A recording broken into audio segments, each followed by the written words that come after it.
Hello friends, आप देख रहे हैं एनएन स्पोर्ट्स और मैं हूं रवीश। जैसा कि आप जानते हैं कि आईपीएल 2020 का सीजन इस बार यूएई में आयोजित किया जाएगा, तो मैं आपको थोड़ा इतिहास की तरफ लेकर चलता हूं। यूएई में पहले भी मैचेस होते थे, शारजा में मैचेस होते थे और तब ये कहा जाता था कि ये मैच फिक्सिंग या बैटिंग का एक बहुत बड़ा अड्डा है। तो शारजा और यूएई का जो एरिया है वो काफी बदनाम रहा है मैच फिक्सिंग के लिए। अब आईपीएल का आयोजन भी यूएई में होने जा रहा है, तो ऐसे में सवाल यही उठता है कि क्या जरूरी इंतजाम वहां पर किए गए हैं मैच फिक्सिंग या स्पॉट फिक्सिंग जैसी चीजें सामने ना आए। यूएई में पूरे आईपीएल को कराना टूर्नामेंट के आयोजकों के लिए लॉजिस्टिक के लिहाज से काफी मुश्किल होगा, लेकिन बीसीसीआई की भ्रष्टाचार निरोधी इकाई के प्रमुख अजीत सिंह का कहना है कि इस कदम से उनके लिए निगरानी रखना थोड़ा आसान हो जाएगा, क्योंकि ये महज 3 स्टेडियम तक ही सीमित होगा। अजीत सिंह ने कहा कि यूएई में निगरानी के लिए एसीयू यानी भ्रष्टाचार रोधी इकाई की गतिविधियां थोड़ी आसान हो जाएगी, क्योंकि ये 3 मैदानों में ही होगा, जबकि भारत में ये 8 स्टेडियम में होता है। इसमें कोई परेशानी नहीं है, एक बार कार्यक्रम आ जाए तो हम कार्यबल पर फैसला करेंगे। अजीत सिंह ने कहा कि मौजूदा समय में 8 एसीयू अधिकारी बीसीसीआई भुगतान के तहत हैं, इसलिए 60 मैचों पर काम करने के लिए और होटल पर भी निगाह रखने के लिए क्या इतनी संख्या काफी होगी?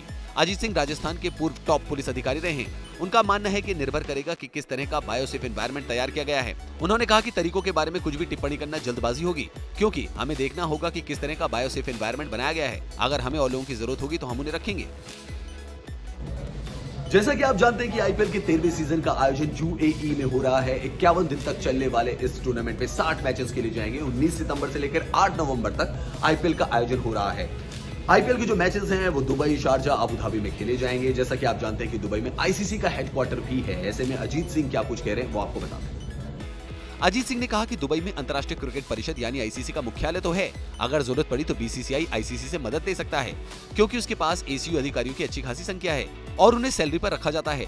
सीनियर अधिकारी ने कहा कि अगर ये निजी लीग जो आईसीसी से एसीयू अधिकारियों को रखने के बारे में पूछती है और वो टूर्नामेंट को कवर करने के लिए तैयार होते हैं, तो लीग के आयोजक इनका खर्चा उठा सकते हैं। बीसीसीआई को कुछ और कार्यबलों की जरूरत पड़ सकती है, क्योंकि प्रत्येक टीम के पास नियमों के अनुसार एक इंटीग्रिटी अधिकारी होना चाहिए।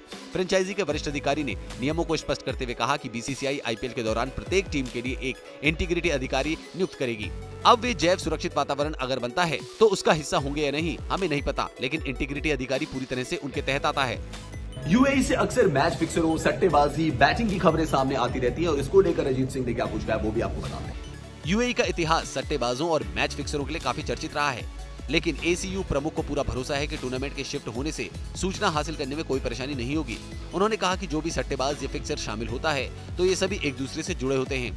अगर हमारे पास यहाँ अपने सूत्र हैं तो वो भी जानते हैं कि ये सट्टेबाज कैसे काम करते हैं। अगर वो यहाँ की सूचना हासिल कर सकते हैं तो वो यहाँ भी ऐसा कर सकते हैं। ये कोई मुद्दा नहीं है।